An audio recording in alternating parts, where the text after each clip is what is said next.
Interesting ব্যাপার কি জানেন, মুম্বাই কিন্তু টপ 4 দলের সাথে জিততে পারেনি। তাদের জন্য কিন্তু এখন যে বিপদ ঘনিয়ে আসার ব্যাপারটা, কারণ তাদের সাথে দুইবার মুখোমুখি হয়েছে বা কারোর সাথে একবার কোনো দলের সাথে জিতেনি।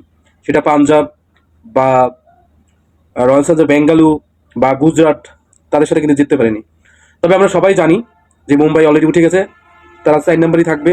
তারা কিন্তু একটাই ম্যাচ পাবে। আমরা সবাই জানি যে আইপিএলের নিয়ম হলো বা ফ্র্যাঞ্চাইজি লিগগুলোর এমনি হয় ক্রিকেটে, 1-2 খেলা তারা যে জায়গায় জিতে তারা ফাইনালে চলে যায়, এবং 3-4 থেকে যারা জিতে তারপর 1-2 সাথে যে হেরেছে সেই দল খেলে দেন ফাইনাল একটা দল আর একটা চান্স পায়।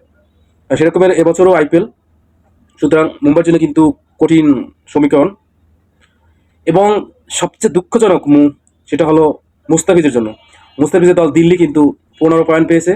যদি লাস্ট 3টে ম্যাচে 2টা ম্যাচ জিততে পারতো তাহলে কিন্তু তারা কিন্তু খেলতে পারতো বা তারা কিন্তু টিকে থাকতে পারতো আইপিএলে এখনো পর্যন্ত। কিন্তু 16 পয়েন্ট পেয়ে 4 নম্বরে মুম্বাই, 5 নম্বরে 15 পয়েন্ট পেয়ে দিল্লি ছিল।